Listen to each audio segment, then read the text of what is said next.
नमस्ते दोस्तों, आपका स्वागत है आपके अपने चैनल गीकी संजय, जहां आज हम जावास्क्रिप्ट पॉलीफिल के बारे में चर्चा करेंगे। आज के वीडियो में हम जानेंगे डीप कॉपी पॉलीफिल के बारे में। तो चलिए शुरू करते हैं।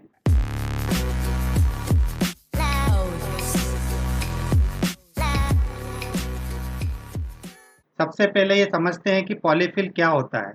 पॉलीफिल एक कोड है जो उन नए फीचर्स और फंक्शंस को पुराने ब्राउज़र में लाने के लिए उपयोग किया जाता है जो वे नेटिवली सपोर्ट नहीं करते हैं। इसका मतलब ये है कि पॉलीफिल उन नए फीचर्स को पुराने ब्राउज़र में भी उपलब्ध कराता है जो मॉडर्न जावास्क्रिप्ट में होते हैं। उदाहरण के लिए मान लीजिए आपने अपने कोड में कोई नया जावास्क्रिप्ट फीचर उपयोग किया है जो कुछ पुराने ब्राउज़र में सपोर्ट नहीं होता है। ऐसी स्थिति में पॉलीफिल की मदद से आप उन पुराने ब्राउज़र में भी उस फीचर का उपयोग कर सकते हैं। अब हम समझते हैं डीप कॉपी क्या है। जब हम किसी ऑब्जेक्ट या अरे की डीप कॉपी बनाते हैं तो उसका नेस्टेड ऑब्जेक्ट या अरे भी कॉपी हो जाता है। मतलब ये कि हम ओरिजिनल ऑब्जेक्ट के किसी भी रेफरेंस को नहीं रखते हैं। ये शैलो कॉपी से अलग है, जहाँ सिर्फ फर्स्ट लेवल प्रॉपर्टी कॉपी होती है। डीप कॉपी की ज़रूरत क्यों पड़ती है? मान लीजिए हमारे पास एक कॉम्प्लेक्स ऑब्जेक्ट है और हम उसे मॉडिफाई करना चाहते हैं बिना ओरिजिनल ऑब्जेक्ट के चेंज किए। ऐसे में डीप कॉपी हमारे काम आती है। जावास्क्रिप्ट में डीप कॉपी करने के कई तरीके हैं। सबसे सरल तरीका है json.parse और json.stringify। आइए इसका उदाहरण देखते हैं। हम यहाँ लिखते हैं फंक्शन डीप कॉपी ऑब्जेक्ट, यहाँ पे लिखते हैं return json dot parse bracket json dot stringify and यहाँ पे लिखेंगे ऑब्जेक्ट और यहाँ पे सेमीकोलन। आप यहाँ देख सकते हैं, यहाँ पे मैंने लिखा है डीप कॉपी ऑब्जेक्ट। हम एक ऑब्जेक्ट ले रहे हैं एक फंक्शन में, हमने एक फंक्शन बनाया है और यहाँ पे हमने दो मेथड लगाई हैं, JSON dot parse and JSON dot stringify. ठीक है, तो ये जेसन डॉट स्ट्रिंगिफाई क्या करता है? जेसन डॉट स्ट्रिंगिफाई इस ऑब्जेक्ट को जेसन में कन्वर्ट करता है। जेसन मतलब क्या? जेसन मतलब वो सेम ऑब्जेक्ट के जैसा ही होता है, बट उसमें दोनों में सिर्फ इतना अंतर होता है कि जेसन के अंदर प्रॉपर्टी और उसकी वैल्यू दोनों के अंदर आपको डबल कोट्स लगाना जरूरी होते हैं। उसका उदाहरण यहाँ पर देख सकते हैं। जैसे मैंने एक ऑब्जेक्ट बनाया कॉन्स्ट ऑब्जेक्ट इक्वल्स टू, अब यहाँ मैंने एक लिखा है नेम और यहाँ पे लिखा है मैंने संजय। सो ये एक सिंपल ऑब्जेक्ट है और इसी को अगर मुझे जेसन में कन्वर्ट करना है तो उसके लिए मुझे क्या लिखना पड़ेगा? उसके लिए सिंपली मुझे कुछ नहीं करना है, इसको मुझे यहाँ पे डबल कोट्स लगा देना है। तो ये स्ट्रिंगिफाई, जेसन डॉट स्ट्रिंगिफाई यही काम करता है। ये क्या कर रहा है? इस ऑब्जेक्ट को इसमें कन्वर्ट कर रहा है, सिंपल। ठीक है, उसके बाद में यहाँ पे जेसन डॉट पार्स है, तो ये क्या कर रहा है? इसको वापिस ये स्ट्रिंगिफाई से जावास्क्रिप्ट ऑब्जेक्ट में कन्वर्ट कर रहा है। तो बस ये एक जावास्क्रिप्ट का फंक्शन है स्ट्रिंगिफाई एंड पार्स। ठीक है, तो इसके थ्रू हम क्या कर सकते हैं? इसके थ्रू हम डीप कॉपी कर सकते हैं। ठीक है, तो ये एक बहुत आसान तरीका है जावास्क्रिप्ट में डीप कॉपी करने का, लेकिन इसमें कुछ लिमिटेशंस है। ये फंक्शंस अनडिफाइंड। ठीक है, तो ये एक बहुत आसान तरीका है जावास्क्रिप्ट में डीप कॉपी करने का। ये function infinity NaN circular references, circular references को क्या करता है? ये सर्कुलर रेफरेंसेस को कॉपी नहीं करता है। ये functions infinity NaN circular reference को कॉम्प्लेक्स टाइप जैसे मैप सेट डेट, ओके, जैसे कि मैप सेट और डेट और रेजेक्स एक्सप्रेशन, ठीक है, इनको हैंडल नहीं करता है। तो ये इसकी सबसे बड़ी कमी है। अगर आपको और अच्छा सॉल्यूशन चाहिए तो आप लोडेस लाइब्रेरी का उपयोग कर सकते हैं। तो चलिए देखते हैं लोडेस के क्लोन डीप मेथड का उदाहरण, उसे हम कैसे करते हैं। ठीक है, तो सबसे पहले हम क्या करेंगे, इसको मैं यहाँ पे सिंपली कमेंट कर देता हूँ और यहाँ पे हम देखते हैं लोडेस का उदाहरण। सबसे पहले हम लिखेंगे const underscore equals to require lodash, उसके बाद में const original equals to A,1, B colon, एक और ऑब्जेक्ट उसमें डालेंगे C कॉलन 2 और यहाँ पे आखिरी में हम लगाएंगे सेमी कॉलन। ठीक है, तो ये हमारा एक हमने ऑब्जेक्ट बना लिया। अब इसको हम क्या करेंगे, यहाँ पे लिखेंगे const copy equals to underscore dot clone deep, ये फंक्शन का नेम है। ठीक है, क्लोन डीप, और यहाँ पे हम ओरिजिनल लिख देंगे तो इसको समझते हैं। सबसे पहले मैंने लिखा है कॉन्स्ट और यहाँ पे मैंने लगाया अंडरस्कोर। तो यहाँ पे मैंने एक वेरिएबल डिफाइन करा है कॉन्स्ट टाइप का। इसका नाम कुछ भी हो सकता है, आप चाहे तो यहाँ पे लो भी लिख सकते हैं या लो डैश भी कर सकते हैं, ठीक है। बट एक ये कॉमन क्लेचर है लो डैश के लिए अंडरस्कोर लगाना, तो हमने यहाँ लगाया है। उसके बाद में यहाँ पे हमने क्या करा है, उस मेथड को इंपोर्ट करा है, ठीक है। एक लाइब्रेरी हमने इंस्टॉल करी है, ये जावास्क्रिप्ट है, तो जावास्क्रिप्ट हमने इंस्टॉल करी है और यहाँ पे उसको इंपोर्ट करा है। उसके बाद में यहाँ पे क्या करा है, यहाँ पे हमने एक वेरिएबल डिफाइन करा है ओरिजिनल, और यहाँ पे एक ऑब्जेक्ट बनाया है जो नेस्टेड ऑब्जेक्ट है। बी के अंदर हमने एक और ऑब्जेक्ट डाला है। उसके बाद में यहाँ हमारे पास कॉस्ट कॉपी, और यहाँ पे हमने एक मेथड कॉल करी है क्लोन डीप। ये क्लोन डीप मेथड कहाँ से आई है, ये है इस लोडेस लाइब्रेरी के अंदर, ठीक है। और इसमें हमने पास करा ओरिजिनल। तो ये क्या करेगा, जो भी जितने ऑब्जेक्ट होंगे और ये जो सारी functions infinity, NaN, circular references, map, set, date, regex, अगर ये सब भी इसके अंदर है तो ये इसको भी कॉपी कर लेता है। तो ये सबसे अच्छा प्रोफेशनल तरीका है यूज़ करने का। अगर आपको डीप कॉपी करना है तो आप इसको उपयोग कर सकते हैं। तो ये तो हो गया लोडेस। अब हम चलते हैं जावास्क्रिप्ट के नेटिव फीचर की, जो कि डीप कॉपी को सपोर्ट करता है। तो 2021 में जावास्क्रिप्ट में स्ट्रक्चर क्लोन मेथड इंट्रोड्यूस हुआ, जो एक बिल्ट इन तरीके से डीप कॉपी करने की सुविधा देता है। ये मेथड काफ़ी सारे डेटा टाइप को सपोर्ट करता है। चलिए इसका उदाहरण देखते हैं। तो 2021 में जब ये आया था, ठीक है, 2021 के पहले के जितने भी जावास्क्रिप्ट वर्जन है उसमें ये सपोर्ट नहीं करता है। तो आज हम वही सीखेंगे कि अगर उन वर्जन्स में सपोर्ट नहीं करता तो उस वर्जन में सपोर्ट करने के लिए हम कैसे लिखेंगे पॉलीफिल। पॉलीफिल का उपयोग करेंगे हम, हमारा खुद का कस्टम पॉलीफिल बनाएंगे। तो वो पुराने ब्राउजर्स को भी जो 2021 के पहले थे, ठीक है, उस इक्मा स्क्रिप्ट को भी सपोर्ट करेगा, ठीक है। तो अभी देखते हैं हम, जो कि इसका बिल्ट इन फीचर आया है 2021 में, उसको कैसे लिखते हैं। सबसे पहले हमने लिखा कॉन्स्ट, ठीक है, और यहाँ पे सेम हम इसको कॉपी कर लेते हैं हमारे ओरिजिनल ऑब्जेक्ट को ही।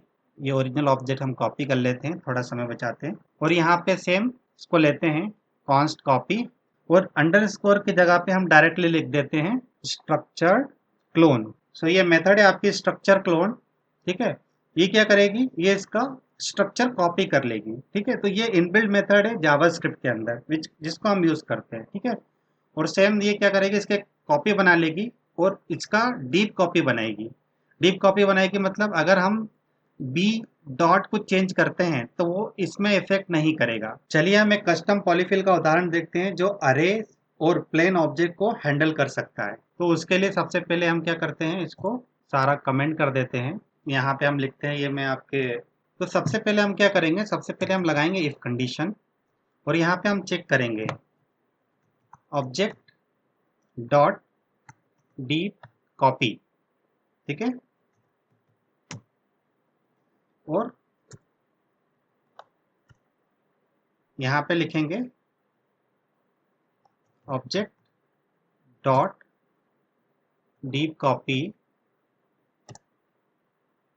इक्वल्स टू फंक्शन, ठीक है, और वेल, और यहाँ पे मैं ऐसा लगाऊंगा, ठीक है। तो ये कोड जो हमने लिखा है, इसमें हमने क्या लिखा है, सबसे पहले हम यहाँ पे लिख रहे हैं ऑब्जेक्ट, ठीक है। तो ऑब्जेक्ट क्या है, object is a constructor, JavaScript का एक कंस्ट्रक्टर है ऑब्जेक्ट, ठीक है। और ये ऑब्जेक्ट क्या करता है, नए ऑब्जेक्ट्स बनाता है। तो इसके अंदर हम चेक कर रहे हैं, अगर इस ऑब्जेक्ट के अंदर डॉट डीप कॉपी, तो जब हमने ऑब्जेक्ट डॉट डीप कॉपी करा तो हम चेक कर रहे हैं कि ये ऑब्जेक्ट क्लास के अंदर ये डीप कॉपी मेथड है कि नहीं। अगर ये मेथड इसके अंदर नहीं है, ठीक है, नहीं है के लिए हमको क्या लगाना है, नॉट लगाना है। तो क्या करेंगे, if not object dot deep copy, अगर ये नहीं है तो हम हमारा नया फंक्शन असाइन करेंगे किसके अंदर, ऑब्जेक्ट डॉट डीप कॉपी के अंदर। तो इसके अंदर हम यहाँ पे हमारा नया फंक्शन लिखेंगे। तो डीप कॉपी का फंक्शन के लिए सबसे पहले हमें क्या करना पड़ेगा, सबसे पहले हमें चेक करना है इफ, ठीक है, एक कंडीशन लगाते हैं, इफ वैल्यू, जो भी हमारी वैल्यू आ रही है वो हमारी नल है, ठीक है, या फिर इसका टाइप ऑफ, ठीक है, type of val not equals to object. तो अगर ये है तो इसका मतलब क्या है कि ये ऑब्जेक्ट नहीं है, क्या है, ये वैल्यू है। और अगर ये वैल्यू है तो हम क्या करेंगे, इसको रिटर्न वेल कर देंगे। तो सबसे पहले कंडीशन लगाई और हमने यहाँ पे चेक करा, ये एक जो भी हमारा वैल्यू आ रहा है ये हमारा ऑब्जेक्ट है या नहीं है। अगर ये हमारा ऑब्जेक्ट नहीं है मतलब ये हमारी वैल्यू है, तो वैल्यू नल भी हो सकती है और बिना ऑब्जेक्ट की भी होती है। अगर ऑब्जेक्ट होगा तो हम देखेंगे उसको कैसे हैंडल करना है, बट हम यहाँ पे इसको रिटर्न कर देंगे। ठीक है, दूसरा चेक हम यहाँ पे लगाएंगे अरे का। ठीक है, अगर इफ अरे डॉट इज अरे, तो ये इज अरे क्या है, इज अरे एक मेथड है अरे की। ये चेक करता है कि जो भी वैल्यू आप उसको पास कर रहे हो वो अरे है कि नहीं है। अगर ये अरे है तो हमें क्या करना है, हमें रिटर्न करना है यहाँ पे वेल डॉट मैप जो भी वैल्यू आ रही है, क्योंकि हमने यहाँ चेक कर लिया अगर ये अरे होगा तो मतलब हम इसको मैप कर सकते हैं डायरेक्टली। तो हमने यहाँ पे चेक करा मैप आइटम, और यहाँ पे हम एरो फंक्शन लगाएंगे और यहाँ पे लिखेंगे ऑब्जेक्ट डॉट डीप कॉपी। ठीक है, और इसमें हम क्या कर देंगे, आइटम को पास कर देंगे। सिंपल तरीका, कुछ भी नहीं है। ठीक है, यहाँ पे हमने अरे डॉट इज अरे देखा और यहाँ पे हमने इसको वैल्यू लगाई, जो भी वैल्यू हमारी आ रही है उस वैल्यू को हमने इसमें पास करा। यहाँ पे हमने मैप फंक्शन लगाया और यहाँ पे जब मैप फंक्शन लगाते हैं तो उसके अंदर हम क्या पास करते हैं, उसके अंदर हम पास करते हैं एक एरो फंक्शन। तो हमने यहाँ पे एक एरो फंक्शन पास करा। ठीक है, उसमें हमने क्या करा है, जो भी ये मैप है इसमें से अगर ये अरे होगा तो पहला आइटम आएगा और उस आइटम को हम क्या करेंगे, उस आइटम को हम वापस पास कर देंगे। किस में पास करेंगे, ऑब्जेक्ट डॉट डीप कॉपी। मतलब हम क्या कर रहे हैं, रिकर्सन कर रहे हैं। क्या कर रहे हैं, रिकर्सन कर रहे हैं, मतलब एक ही ऑब्जेक्ट को, तो यही वाला सेम फंक्शन जो हमारा है इसको हमने वापस यहाँ कॉल कर लिया। जब हम यहाँ पे कॉल करेंगे तो ये आइटम वापस यहाँ पे जाएगा और यहाँ पे जैसे ही आएगा तो यहाँ पे फिर इफ कंडीशन चेक करेगा। अगर ये वैल्यू होगी तो ये यहीं से रिटर्न कर देगा, ये आगे नहीं बढ़ेगा। समझ रहे हो, तो हर बार ये ऐसे ही करता जाएगा, हर वैल्यू के लिए चेक करेगा, अगर वैल्यू है तो ये रिटर्न करता जाएगा। ठीक है, अब हमने यहाँ पे हमारे दो कंडीशन लग गई। अब फाइनली तीसरी कंडीशन में हम क्या करेंगे, तीसरी कंडीशन में हम ऑब्जेक्ट बनाएंगे। तो उसके लिए हम क्या लिखेंगे, रिटर्न, अगेन यहाँ पे हम लिखेंगे ऑब्जेक्ट डॉट कीज। ठीक है, और यहाँ पे हम क्या करेंगे, वेल, और इसके अंदर हम लगाएंगे रिड्यूस डॉट रिड्यूस। ठीक है, और रिड्यूस के अंदर हम क्या करेंगे, रिड्यूस के अंदर हम फिर से एक एरो फंक्शन पास करेंगे। इजी, आपको बस सिंपली ऐसे लिखना है। ठीक है, पहले पूरा फंक्शन लिख लीजिए और यहाँ पे जब हम रिड्यूस लिखते हैं तो इसके अंदर दो चीज़ें आती हैं। पहली चीज़ आती है आपकी अक्यूमुलेटर। अक्यूमुलेटर मतलब क्या होता है, हम उस चीज़ के अंदर चीज़ों को जोड़ते जा रहे हैं।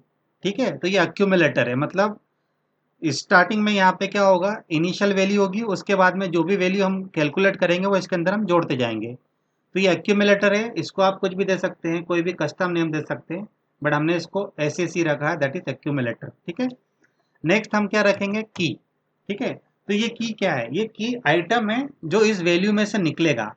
ठीक है, उसको हम यहाँ पे निकालेंगे। ठीक है, उसके बाद में क्या करेंगे, उसके बाद में यहाँ पे सिंपली हम ऐसी सी जो हमारा एक्यूमुलेटर है उसके अंदर हम बोलेंगे की। ठीक है, तो हम यहाँ पे क्या डायनेमिकली उसको असाइन कर रहे हैं ऑब्जेक्ट को, ऑब्जेक्ट डॉट डीप कॉपी। और इसके अंदर हम क्या कर रहे हैं, इसके अंदर हम वापस से पास कर देंगे हमारी जो भी वैल्यू आएगी, वैल्यू, और वैल्यू के अंदर हमारा क्या होगा, की।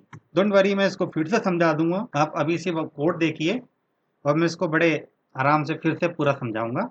ठीक है, और जो भी हमारा होगा इसको हम क्या कर देंगे, यहाँ से रिटर्न कर देंगे। किसको रिटर्न करेंगे, हमारे एक्यूमुलेटर को, सिंपल।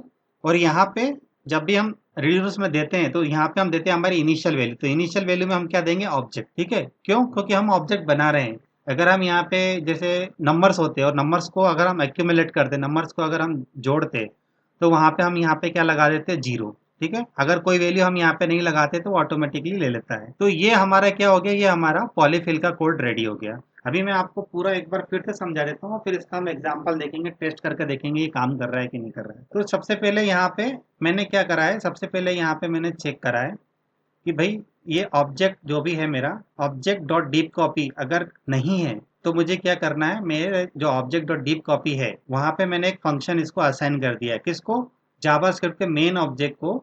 उसके अंदर एक प्रॉपर्टी डाली है डीप कॉपी, और उस डीप कॉपी को मैंने एक ऑब्जेक्ट मेरा फंक्शन असाइन कर दिया है, कस्टम फंक्शन। ठीक है, अब कस्टम फंक्शन असाइन करा है तो इसमें मैं एक वैल्यू ले रहा हूँ। उस वैल्यू को मैं चेक करूंगा, ये वैल्यू कौन सी होगी, ये वैल्यू वो होगी जिसको हमें डीप कॉपी करना है। तो ये कोई ऑब्जेक्ट हो सकता है। ठीक है, जो नेस्टेड ऑब्जेक्ट भी हो सकता है, सिंपल ऑब्जेक्ट भी हो सकता है। उसके बाद मैं पहली कंडीशन में यहाँ पे चेक करूंगा, if val equals to null or type of val. Type of क्या करता है, टाइप ऑफ आपके जो भी वैल्यू है उसकी टाइप बताता है। तो मैं ये जो वेल आ रहा है इसकी टाइप चेक कर रहा हूँ। अगर इसकी टाइप मेरी ऑब्जेक्ट नहीं है, ठीक है, तो मुझे क्या करना है, अगर ये ऑब्जेक्ट नहीं है और अगर ये नल है या ये ऑब्जेक्ट नहीं है, इसका मतलब ये सिंपल वैल्यू है, सिंपल वैल्यू मतलब क्या हो सकता है, स्ट्रिंग हो सकता है, नल हो सकता है, अनडिफाइन हो सकता है, कुछ भी हो सकता है। तो जो भी होगा वो इसमें आएगा और मैं इसको रिटर्न कर दूंगा। ठीक है। सेकंड कंडीशन में मैंने चेक करा, अगर ये कंडीशन ट्रू नहीं होती है तो ये नेक्स्ट कंडीशन पे जाएगा। यहाँ पे चेक करेगा अरे डॉट इज अरे। ठीक है। तो अरे एक क्लास है और इसमें हमने एक इज अरे करके मेथड है, वो ये चेक करती है कि ये वैल्यू अरे है कि नहीं है। ठीक है। तो अगर ये अरे है तो हम इसके अंदर जाएंगे और हम यहाँ पे क्या करेंगे, उस अरे के ऊपर मैप लगा देंगे। मैप लगाएंगे तो मैप लगाने के बाद में हो सकता है कि उस अरे के अंदर एक और नेस्टेड अरे हो। ठीक है। तो उस एक और नेस्टेड अरे को सॉल्व करने के लिए हम क्या करेंगे, हम वापस से डीप कॉपी लगाएंगे और उसके अंदर हम आइटम पास कर देंगे। तो अगर ये एक और अरे होगा तो वापस यहाँ पे आएगा। ठीक है। और अगर ये एक और अरे नहीं होगा तो ये क्या करेगा, यहाँ से इस वैल्यू को रिटर्न कर देगा। अगर ये वैल्यू भी नहीं है और अगर ये अरे भी नहीं है तो फिर ये क्या हो सकता है, ये फिर एक ऑब्जेक्ट हो सकता है। तो हम यहाँ पे क्या करेंगे, रिटर्न ऑब्जेक्ट डॉट कीज, मतलब ये जो ऑब्जेक्ट है इसकी हम कीज निकाल लेंगे। कीज एक फंक्शन है ऑब्जेक्ट क्लास का, वो क्या करता है, ऑब्जेक्ट की सारी कीज निकाल लेता है। ठीक है। तो ये क्या करेगा, इसकी सारी कीज निकाल लेगा। कीज मतलब क्या हुई, कीज मतलब A B and C, these are the keys. Okay. तो ये सब की है, ये निकाल लेगा और उस की का एक अरे बना देगा। तो उस अरे पे हम क्या लगाएंगे, रिड्यूस। तो जब भी हम रिड्यूस लगाते हैं तो रिड्यूस का एक सिंपल सा फॉर्मूला होता है। ठीक है। रिड्यूस क्या होता है, सिंपल रिड्यूस करते हैं किसी भी चीज को एक्यूमुलेट करने के लिए, मतलब जोड़ने के लिए, एक चीज बनाने के लिए। तो हम यहाँ पे क्या कर रहे हैं, एक ही चीज कर रहे हैं, रिड्यूस कर रहे हैं चीज को। ठीक है। तो जब रिड्यूस करते हैं तो सबसे पहले उसके अंदर एक पास करते हैं हम एरो फंक्शन। ठीक है। और कॉमा हम एक देते हैं उसको इनिशियल वैल्यू। ठीक है। तो ये इनिशियल वैल्यू डिपेंड करता है कि आपको क्या कैलकुलेशन करना है। हमें यहाँ कैलकुलेशन करना है, हमें यहाँ पर एक ऑब्जेक्ट बनाना है। ठीक है। तो उसके लिए हम यहाँ पे क्या देंगे, initial value as a empty object. ठीक है। तो ये एम्प्टी ऑब्जेक्ट है। तो यहाँ पे हमने दिया एक्यूमुलेटर और यहाँ पे हमारी की। तो एवरी टाइम जब भी ये अरे ऑफ की निकलेगी तो हर एक की चलेगी और ये पूरा फंक्शन हर एक आइटम पे चलता है। ठीक है। तो यहाँ पे वो की आएगी। तो हम यहाँ पे क्या कर रहे हैं, जो हमारा एक्यूमुलेटर है एसीसी, इसको ले रहे हैं और इसके अंदर जो भी की आ रही है तो डायनेमिकली उस की को हम यहाँ पे वापस से क्या कर रहे हैं, object dot deep copy well की। ठीक है। तो फिर हमने यहाँ से क्या लगा दिया, ऑब्जेक्ट डॉट डीप कॉपी लगा दिया। हो सकता है उस की के अंदर भी एक नेस्टेड ऑब्जेक्ट हो, जैसे अगर आप यहाँ पे देखेंगे, इस ओरिजिनल को मैं उठाता हूँ। ठीक है। और यहाँ पे हम रखते हैं, ये देखिए। तो क्या हो सकता है, जैसे अगर वो वैल्यू नहीं है, वो अरे नहीं है, तो वो क्या हो सकता है, ऑब्जेक्ट हो सकता है। तो अगर ये वाली की आई है तो इस की में फिर से ऑब्जेक्ट हो सकता है। सो उस ऑब्जेक्ट को वापस से हमें क्लोन करना पड़ेगा। तो उसके लिए हम क्या करेंगे, उसके लिए हम वापस से इसमें डीप कॉपी फंक्शन डाल देंगे और उसमें हम डाल देंगे वैल्यू। और वैल्यू मतलब ये वैल्यू जो भी आएगी, और वैल्यू मतलब ये वाला ऑब्जेक्ट, और इसके अंदर की मतलब बी। तो क्या करेगा, ये वापस से ये सी और ये वाला ऑब्जेक्ट को इसके अंदर पास कर देगा। और ये ऑब्जेक्ट वापस जाएगा कहाँ पर, ये वापस जाएगा यहाँ ऊपर। और फिर वापस से ये सारी कंडीशंस वो चेक करेगा। ठीक है। तो पहली कंडीशन चेक करेगा कि भाई ये जो आया है ये क्या आपका वैल्यू है, नहीं बोले वैल्यू नहीं है। ये क्या टाइप ऑब्जेक्ट है, हाँ बोले टाइप ऑब्जेक्ट है। तो यहाँ तो इस वैल्यू इसको पास नहीं करेगा, है ना, क्योंकि यहाँ पे चेक कर रहा है कि ऑब्जेक्ट नहीं होना चाहिए। फिर यहाँ पे आएगा ये वाला C:2 जो हमने पास करा, ये यहाँ पे चेक करेगा क्या ये अरे है, तो ये बोलेगा नहीं भाई अरे नहीं है। तो हम नेक्स्ट में जाएंगे। अब यहाँ पे जैसी अगर ये दो चीज़ नहीं है तो क्या है, वो अरे है, ऑब्जेक्ट है। तो अगर ऑब्जेक्ट है तो हम क्या कर रहे हैं, ऑब्जेक्ट डॉट कीज, वापिस से जो वैल्यू हमारी आई है मतलब C:2 उसको हमने यहाँ पास करा। जैसे यहाँ पास करा तो इसने क्या करा, इसने एक अरे बना दिया है, ऐसा ये अरे बना दिया है। ठीक है। इस अरे को हमने यहाँ लिखा और इस पे हमने रिड्यूस लगा दिया। अब इस पे रिड्यूस लगाया तो सबसे पहले हमारा एक्यूमुलेटर क्या है, हमारा ये ऑब्जेक्ट बनेगा एक्यूमुलेटर यहाँ पे। उसके बाद में की क्या आएगी, हमारी ये सी की आएगी। ठीक है। अब जब हमारी सी आ गई तो हमने क्या करा, एक्यूमुलेटर और यहाँ पे हमने सी डाल दी और equals to object dot deep copy करके फिर से जो उसकी वैल्यू होगी वो डाल देंगे। तो इस तरीके से हमारा ये चलता रहता है। ठीक है। तो इसको क्या बोलते हैं, हम रिकर्सन फंक्शन बोलते हैं। रिकर्सन फंक्शन मतलब वो बार बार अपने आप को कॉल करता है। ठीक है। जब तक कि उसकी कंडीशन सेटिस्फाइड नहीं होती, बेस कंडीशन सेटिस्फाइड होने के बाद में रिटर्न कर देता। तो यहाँ पे ये क्या है, इसकी बेस कंडीशन है। ये जैसी सेटिस्फाइड होगी तो इसको वैल्यू को रिटर्न कर देगा, और जो वो वैल्यू रिटर्न करेगा वो हम यहाँ पे ऑब्जेक्ट में जोड़ के इस ऑब्जेक्ट को रिटर्न कर देंगे। ठीक है। तो ये हमारा डीप कॉपी है और यहाँ पे हमारा ओरिजिनल है। अब हम क्या करते हैं, यहाँ पे आते हैं और इसको कंसोल में एक और इसका बना लेते हैं हम कॉपी करके, कॉन्स्ट कॉपी इक्वल्स टू, यहाँ पे सिंपली हम लिखते हैं ऑब्जेक्ट, क्योंकि अब ये क्या हो गया, ऑब्जेक्ट की एक मेथड हमने बना दी है डीप कॉपी। ठीक है, इसको आप कुछ भी लिखिए, जो आप लिखेंगे डीप कॉपी 1 या कॉपी, वो यहाँ पे ऑब्जेक्ट डॉट कॉपी या कॉपी 1 आ जाएगा।